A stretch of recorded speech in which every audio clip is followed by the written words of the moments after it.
ओम नमः शिवाय। श्री शिवाय नमस्तुभ्यम। श्री आदिशक्ति पार्वती माताए नमः। श्री विघ्नेश्वराय नमः। श्री सियारामे नमः। श्री रामदास हनुमाने नमः। श्री राधेश्यामे नमः। श्री लक्ष्मी नारायणे नमः। श्री सरस्वती ब्रह्माए नमः। हे शिवजी, તમારી કૃપાથી હું આ શિવ પુરાણ વાંચી રહી છું અને મારી મમ્મી, બેન અને તમામ શ્રોતા શિવ પુરાણ સાંભળી રહ્યા છે. અમે બધા શિવ પુરાણનું જ્ઞાન પ્રાપ્ત કરી શકીએ એટલી શક્તિ પ્રદાન કરજો અને શિવ પુરાણનું તેજ સહી શકીએ એટલી ક્ષમતા પ્રદાન કરજો. હે વિઘ્નેશ્વર ગણપતિ બાપ્પા, તમે શિવ પુરાણના વંચાનમાં આવતા તમામ વિઘ્ન હરજો. हे कृष्ण मनोहारिणी राधा जी, हे श्याम सुंदर, हे सिया राम जी, हे रामदास हनुमान जी, તમે શિવ પુરાણ સાંભળવા જરૂર પધારજો અને મારા હૃદયમાં સ્થાન ગ્રહણ કરજો. ઓમ નમઃ શિવાય. શ્રી શિવાય નમસ્તુભ્યમ. ચતુર્થ સંહિતા.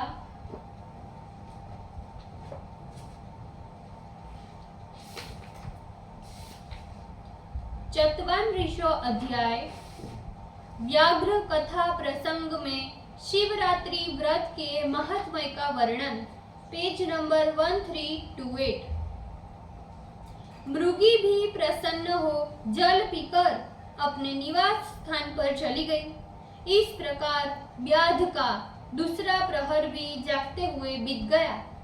इसी समय तीसरा प्रहर आ गया, जब व्याध भी प्रथम मृगी के आने में विलंब होता देख चकित हो जो ही इधर उधर दृष्टि फेर देखने लगा.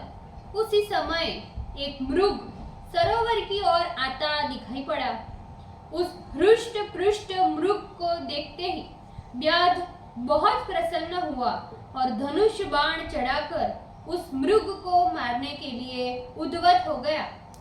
हे विष्णु, उसी समय उसके ऐसा करते ही प्रारब्धवश कुछ बिल्व पत्थर शिव जी के ऊपर गिर पड़े. उससे उस रात्रि में भील के भाग्य से तीसरे प्रहर की भी शिव पूजा संपन्न हो गई. इससे शिव जी ने उसके ऊपर अपनी कृपालुता प्रकट कर दी. व्याध के बाण संधान की आहट सुनकर मृग बोला, अरे वनेचर, ये क्या करने जा रहे हो? व्याध ने कहा, मैं अपने भूखे प्यासे कुटुंब के लिए तुम्हारा वध करूंगा. व्याध का वचन सुन हरिण बहुत प्रसन्न हो गया और बड़ी शीघ्रता से उस व्याध से कहने लगा. हरिण बोला, मैं तो धन्य हूँ जो इतना परिपुष्ट हूँ, जिससे तुम्हारा सारा परिवार तृप्त हो जाएगा. जिसका शरीर दूसरों के काम न आवे उसका सब कुछ निष्फल होता है. जो सामर्थ्य रखते हुए दूसरों का उपकार नहीं करता उसका सामर्थ्य निष्फल तो है ही, वह परलोक में जाने पर भी नरक प्राप्त करता है. किंतु हे व्याध,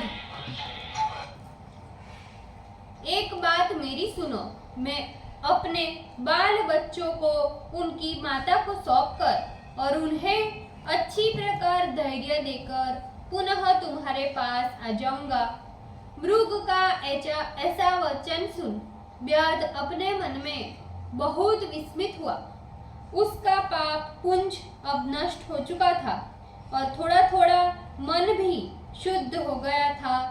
फिर व्याध बोला, हे मृग, आज मुझे जो भी मृग प्राप्त हुए हैं वे सभी तुम्हारे ही जैसा कहकर अपने अपने घर को गए हैं, किंतु वे वंचक अभी तक नहीं लौटे.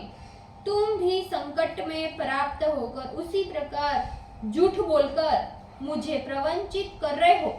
भला तुम ही बताओ, इस प्रकार मेरी आजीविका कैसे चलेगी? मृग बोला, हे व्याध, सुनो, मैं झूठ नहीं बोलता. ये सारा चराचरात्मक ब्रह्मांड सत्य में ही प्रतिष्ठित है. जो असत्य वाणी बोलता है उसका पुण्य तत्क्षण नष्ट हो जाता है। हे भील, तुम मेरी सत्य प्रतिज्ञा सुनो।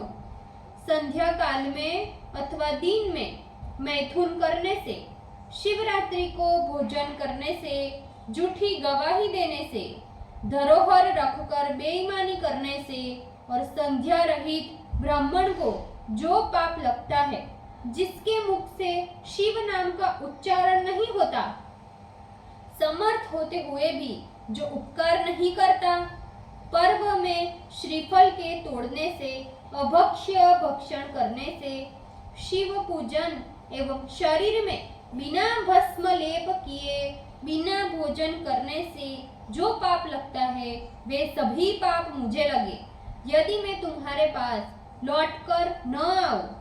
सुत जी बोले, हे विष्णु, उस मृग का ऐसा वचन सुन। व्याध ने उसे जाने की आज्ञा दे दी एवं कहा, शीघ्र लौट आना। वह हरिण जल पीकर अपने घर को चला गया।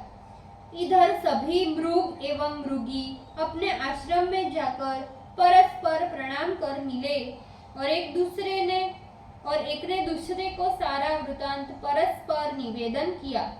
इस प्रकार सारा वृतांत सुनकर सभी ने सत्यपाश में नियंत्रित होने के कारण व्याध के पास जाने का निश्चय किया और बालकों को धीरज देते हुए जाने को तैयार हो गए। उसमें जो हिरणी सबसे बड़ी थी, वह अपने स्वामी से कहने लगी, हे मृग, तुम्हारे बिना ये बालक किस प्रकार यहाँ निर्वाह करेंगे? हे स्वामी, मैं व्याध के पास जाने के लिए पहले प्रतिज्ञा ले चुकी हूँ, इस कारण वहाँ मुझे जाने की आज्ञा दीजिए। आप दोनों यही रहिए। विचित्र यज्ञ नाना प्रकार। उसकी बात सुनकर उससे छोटी हिरणी बोली, हे बहन, मैं तो तुम्हारी सेविका हूँ, तुम यही निवास करो। उन दोनों की बात सुनकर मृग बोला, मैं ही व्याध के पास जाता हूँ, तुम दोनों यहीं रुको, क्योंकि माता के द्वारा ही बालकों की रक्षा संभव है। ऐसा कहकर वह जाने को उद्यत हुआ। अपने स्वामी की बात सुनकर उन दोनों ने उसे अपने पातिव्रत्य धर्म के अनुकूल नहीं समझा, इसीलिए वे बड़े प्रेम से अपने पति से बोली कि विधवा बनकर जीना तो धिक्कार है। उन्होंने अपने बालकों को धैर्य देकर पड़ोसियों को सौंप दिया और व्याध के पास चल पड़ी। अपनी माता को व्याध के समीप जाते देख बालकों ने विचार किया कि इनकी जो गति होगी वही गति मेरी भी होनी चाहिए। ऐसा विचार कर वे सभी अपनी माता के पीछे पीछे चल पड़े। उन्हें आते देख व्याध अत्यंत हर्षित हो उठा और मारने के लिए धनुष पर बाण चढ़ाया। इतने में ही शिवजी के ऊपर पुनः जल और बिल्व पत्र गिर गए। इस प्रकार व्याध के द्वारा शिवजी के चतुर्थ प्रहर की पूजा भी संपन्न हो गई। फिर तो क्षण भर में ही उसका सारा पाप नष्ट हो गया। उस समय दोनों मृगी एवं मृग समवेत स्वर में व्याध से बोले, हे व्याध, अब तुम हम लोगों पर कृपा करो और इस शरीर को सार्थक करो। सुत जी बोले, उन सबों की बात सुनकर भील तो आश्चर्यचकित हो गया। शिवजी की कृपा से उसे दुर्लभ ज्ञान प्राप्त हो चुका था और वो कहने लगा, अहो ज्ञान रहित ये मूर्ख तो धन्य है जो परस्पर सम्मत होकर अपने शरीर से परोपकार करने में तत्पर है। मैंने तो मनुष्य जन्म पाकर भी क्या फल प्राप्त किया, जो दूसरों की हिंसा कर अपने शरीर का पालन किया। हाय, मैंने नित्य अनेकों जंतुओं का वध कर अपने कुटुंब का पालन पोषण किया। इस प्रकार के पाप से मेरी क्या गति होगी? हाय, मैंने तो जन्म से ही पाप किया है, जिसका स्मरण हमें इस समय हो रहा है। मेरी क्या गति होगी? मेरे जीवन को धिक्कार है।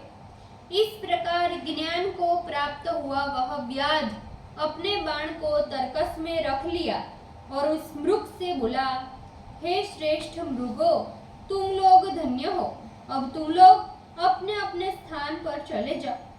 सुत जी बोले, उस भील के द्वारा ऐसा कहने पर भगवान शंकर प्रसन्न हो गए और व्याध पूजित अपने शरीर को उसे दिखाया। फिर कृपा पूर्वक व्याध के शरीर का स्पर्श कर प्रसन्न हो बोले, हे व्याध, हे भील, मैं तेरे इस व्रत से अत्यंत प्रसन्न हूँ, तू जो चाहे वर मांग। व्याध भी शिव के साक्षात स्वरूप को देखकर क्षण मात्र में मुक्त हो गया और मैंने अपना सब कुछ पा लिया, ऐसा कहता हुआ शिव के चरण कमलों में गिर गया। शिवजी ने प्रसन्न होकर उसका गुह ऐसा नामकरण किया और कृपा दृष्टि से देखते हुए उसे दिव्य वर दिए। शिवजी बोले, हे व्याध, इस समय तुम यथेष्ट भोग का उपभोग करो और श्रृंगवेरपुर को अपनी राजधानी बनाकर वहां पर निवास करो। हे व्याध, वहां देवताओं से भी प्रशंसनीय अक्षय रूप से तुम्हारे वंश की वृद्धि होगी। तुम्हारे घर साक्षात श्री रामचंद्र जी स्वयं निश्चित रूप से पधारेंगे। मेरे भक्तों से प्रेम करने वाले वे राम तुमसे मित्रता करेंगे और तुम भी दत्तचित हो मेरी सेवा कर दुर्लभ मोक्ष प्राप्त करोगे। वे सभी मृग भी उस समय शिव का दर्शन कर उन्हें प्रणाम कर मृग योनि से मुक्त हो गए। वे शिव के दर्शन के प्रभाव से श्राप मुक्त हो दिव्य देह धारण कर विमान पर सवार हो स्वर्ग को चले गए। तभी से अर्बुदुल्लाचल पर्वत पर शिवजी व्याधेश्वर शिव के नाम से प्रसिद्ध है, जो दर्शन तथा पूजन से तद क्षण भोक्त एवं मोक्ष को प्रदान करते हैं। हे देवश्रेष्ठ विष्णु, वह भील भी उस दिन से संपूर्ण भोग को भुगते हुए श्री राम की कृपा प्राप्त कर शिव सायुज्य प्राप्त कर लिया। अज्ञान से शिवरात्रि व्रत करके वह भील भी सायुज्य मुक्ति को प्राप्त हुआ। यदि भक्ति भाव से व्रत करने वाले मनुष्य शुभ मुक्ति को पाते हैं तो इसमें आश्चर्य की बात नहीं है।